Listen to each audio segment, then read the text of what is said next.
کے ذریعے جنت کے اس چشمے کو پہاڑوں کے اندر امانت رکھ دیا ہے اور پہاڑوں سے ان نہروں کو زمین پر جاری فرما دیا ہے، جس سے لوگ طرح طرح کے فوائد حاصل کر رہے ہیں۔ لیکن جب یاجوج ماجوج کے نکلنے کا وقت ہوگا تو اللہ تعالی حضرت جبرائیل علیہ السلام کو زمین پر بھیجے گا اور وہ 6 چیزوں کو زمین سے اٹھا لے جائیں گے: قرآن مجید، تمام علوم، حجر اسود، مقام ابراہیم علیہ السلام، موسیٰ علیہ السلام کا تابوت، اور جو 5 نہریں پہلے ذکر کی گئی، یہ ساری نہریں اٹھا لی جائیں گی۔ اور جب یہ 6 چیزیں زمین سے اٹھا لی جائیں گی تو دین و دنیا کی برکتیں روئے زمین سے اٹھ جائیں گی اور لوگ ان برکتوں سے بالکل محروم ہو جائیں گے۔ اللہ تعالیٰ نے قرآن شریف میں ارشاد فرمایا: وَأَنزَلْنَا مِنَ السَّمَاءِ مَاءً بِقَدَرٍ فَأَسْكَنَّاهُ فِي الْأَرْضِ وَإِنَّا عَلَى ذَهَابٍ بِهِ لَقَادِرُونَ۔ اور ہم نے آسمان سے پانی اتارا ایک اندازے سے، پھر اسے زمین میں ٹھہرایا، اور بے شک ہم اس کے لے جانے پر قادر ہیں۔ اس آیت میں وَإِنَّ عَلَى ذَهَابٍ بِهِ لَقَادِرُونَ کا یہی مطلب ہے کہ ان پانیوں اور نہروں کو ایک وقت ہم اٹھا کر جہاں سے ہم نے اتارا ہے وہاں پہنچا دیں گے، اور زمین سے یہ سب چیزیں فنا ہو جائیں گی، ناپید ہو جائیں گی۔ اس سے درس ہدایت کیا ملتا ہے کہ بندوں پر لازم ہے کہ خدا بند قدوس کی ان نعمتوں کی شکر گزاری کے ساتھ ساتھ حفاظت بھی کریں اور ہرگز پانی کو بیکار ضائع نہ کریں، اور ہر وقت خدا سے ڈرتے رہیں کہ کہیں یہ نعمت ہم سے چھین نہ لی جائے، سلب نہ کر لی جائے۔ اللہ تعالی ہم سب کو اس پر عمل کرنے کی توفیق عطا فرمائے۔ دوسرا مضمون آپ کے سامنے پیش کیا جاتا ہے تخلیق انسانی کے مراحل کے سلسلے میں،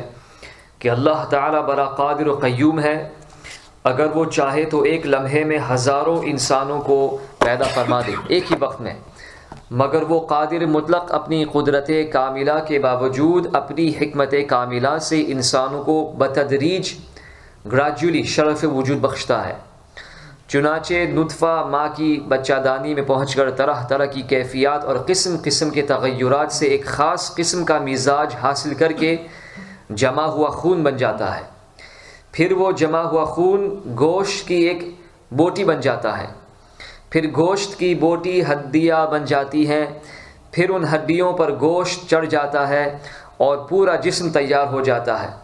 پھر اللہ تعالیٰ کی طرف سے اس میں روح ڈالی جاتی ہے اور یہ بے جان بدن جاندار ہو جاتا ہے،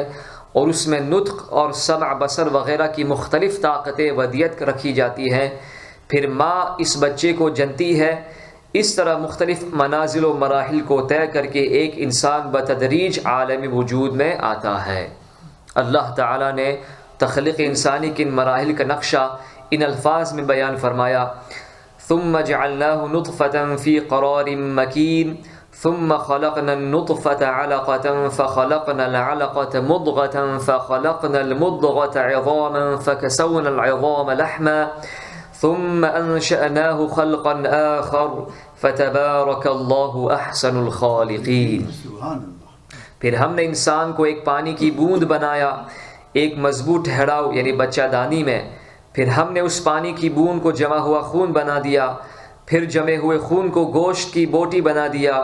پھر گوشت کی بوٹی کو ہڈیاں بنا کر پھر ان ہڈیوں کو گوشت پہنا دیا، پھر اسے ایک دوسری صورت میں اٹھان دی تو بڑی برکت والا ہے، سب سے بہتر پیدا فرمانے والا۔ اس سے ہمیں کیا سبق ملتا ہے کہ تخلیق انسانی کے مختلف مراحل سے گزرنے میں خداوند قدوس کی کون کون سی حکمتیں اور کیا کیا مصلحتیں پوشیدہ ہیں، ان کو بھلا ہم عام انسان کیا اور کیوں کر سمجھ سکتے ہیں، لیکن کم سے کم ہر انسان کے لیے اس میں عبرتوں اور نصیحتوں کے بہت سے سامان ہیں، تاکہ انسان یہ سوچتا رہے اور کبھی سے غافل نہ رہے کہ میں اصل میں کیا تھا اور خداوند قدوس نے مجھے کیا سے کیا بنا دیا۔ یہ غور کر کے خداوند تعالیٰ کی قدرت کاملہ پر ایمان لائے اور کبھی بھی فخر و تکبر اور خود نمائی کو اپنے قریب نہ آنے دے، اور یہ سوچ کر کہ میں نطفے کی ایک بوند سے پیدا ہوا ہوں، ہمیشہ عاجزی، فروتنی، انکساری کے ساتھ منکسر المزاج بن کر زندگی بسر کرے اور یہ سوچ کر قیامت پر بھی ایمان لائے کہ جس خدا نے مجھے ایک بوند نطفے کے پانی سے انسان بنا دیا وہ بلا شبہ اس پر بھی قادر ہے کہ مرنے کے بعد دوبارہ مجھے زندہ کر کے میرے اعمال نیک و بد کا حساب لے گا۔ ایک اور مختصر قرآنی مضمون آپ کے سامنے پیش کیا جاتا ہے مبارک درخت کے سلسلے میں۔ قرآن مجید میں مبارک درخت شجرۃ مبارکہ، اس سے مراد زیتون کا درخت ہے، زیتون جس کو اولیوز کہا جاتا ہے۔ طوفان نوح علیہ السلام کے بعد یہ سب سے پہلا درخت ہے جو زمین پر اگا، اور سب سے پہلے جہاں اگا وہ کوہ طور ہے جہاں حضرت سیدنا موسیٰ کلیم اللہ علیہ السلام خدا سے ہم کلام ہوئے۔ زیتون کے درخت کی عمر بہت زیادہ ہوتی ہے، یہاں تک کہ بعض عالموں نے فرمایا کہ 3000 برس تک یہ درخت باقی رہتا ہے۔ تو ہو سکتا ہے کہ کسی ملک میں بالخصوص شام اور ملک عرب میں جہاں پہ یہ زیتون کے درخت بہت زیادہ پائے جاتے ہیں، ہو سکتا ہے یہ وہی درخت ہو کہ جہاں پر نبی کریم صلی اللہ علیہ وسلم کا گزر ہوا ہو قریب سے۔ سبحان اللہ، یہ بھی برکت والے درخت ہے۔ سبحان اللہ، تعالیٰ نے ان کی عمر بھی بہت لمبی فرمائی ہے۔ سیدنا عبداللہ ابن عباس رضی اللہ تعالی عنہما نے فرمایا کہ زیتون میں بہت سے فوائد اور منفعتیں ہیں۔ اس کے تیل سے چراغ جلایا جاتا ہے اور یہ بطور سالن کے بھی استعمال کیا جاتا ہے۔ میں جب شام میں تھا سیریا میں تو اس میں صبح کے وقت فتّے جس کو ناشتے میں وہ کھاتے ہیں، جس میں دہی ہوتا ہے اور روٹی ہوتی ہے، اس میں زیتون بھی ڈالتے ہیں، اور کبھی کبھی زیت اور زعتر ایک اور شے ہوتی ہے اس کو ملا کر کے روٹی کے ساتھ کھاتے ہیں۔ تو زیتون کھانے میں بھی بہت زیادہ فوائد ہے، کولیسٹرول بھی اس سے کم ہوتا ہے، اس سے جسمانی طاقت بھی ملتی ہے، اور یہ مبارک درخت ہے جس کی بارے میں نبی کریم صلی اللہ علیہ وسلم نے بھی بہت زیادہ احادیث مبارکہ میں اس کے فوائد بیان فرمائے ہیں۔ اس کو سر اور بدن پر مالش بھی کرتے ہیں، اور یہ چمڑے کی دباغت میں بھی کام آتا ہے، اور اس سے آگ بھی جلاتے ہیں، اور اس کا کوئی جزو بھی بیکار نہیں ہے۔ ایسا مبارک درخت ہے کہ اس درخت کا کوئی بھی جز جو ہے بیکار نہیں ہوتا ہے، یہاں تک کہ اس کی راکھ سے ریشم دھو کر صاف کیا جاتا ہے۔ اور مزید اس کی فضیلت یہ کہ یہ حضرات انبیاء علیہ السلام کے مکانوں اور مقدس زمینوں میں اگتا ہے، اور اس کے لیے 70 انبیاء کرام نے برکت کی دعائیں مانگی ہیں، یہاں تک کہ خود حضرت ابراہیم خلیل اللہ علیہ السلام اور ہمارے آقا و مولا حضور خاتم النبیین صلی اللہ علیہ وسلم کی مقدس دعاؤں سے بھی یہ درخت سرفراز ہوا ہے۔ اللہ تعالیٰ نے اس مبارک درخت کے بارے میں ارشاد فرمایا سورۃ المؤمنون میں، وَشَجَرَةً تَخْرُجُ مِن طُورِ سَيْنَاءَ تَنبُتُ بِالدُّهْنِ وَصِبْغٍ لِلْآكِلِينَ، اور ہم نے وہ درخت پیدا کیا کہ وہ طور سینا سے نکلتا ہے اور تیل اور کھانے والوں کے لیے سالن لے کر اگتا ہے۔ ایک دوسری جگہ میں اللہ تعالی ارشاد فرماتا ہے سورۃ النور میں، یوقد من شجرۃ مبارکۃ زیتونۃ لا شرقیۃ ولا غربیہ، اور چراغ روشن کیا جاتا ہے برکت والے درخت زیتون سے جو نہ پورب کا ہے نہ پچھم کا ہے۔ سبحان اللہ، اس سے ہمیں کیا درس ہدایت ملتا ہے کہ زیتون ایک بڑی برکتوں والا درخت ہے۔ یوں تو ہر جگہ یہ درخت بغیر کسی محنت اور پرورش کے ہوتا ہے، لیکن خاص طور پر ملک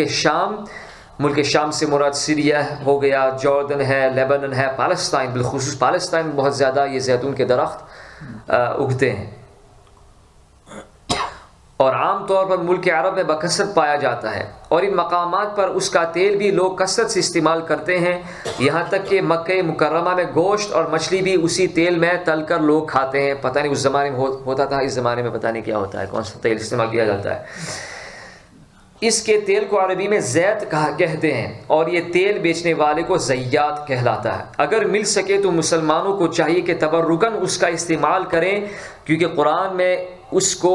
کو مبارک درخت فرمایا گیا ہے، اور 70 انبیاء کرام نے اس میں برکت کے لیے دعائیں فرمائی ہے، لہٰذا اس کے بابرکت ہونے میں کوئی شک و شبہ نہیں، اور جب بابرکت چیز ہے تو اس میں یقیناً فوائد، بینیفٹس اور منافع بھی بہت زیادہ ہوں گے۔ اللہ تعالی ہم سب کو عمل کرنے کی توفیق عطا فرمائے۔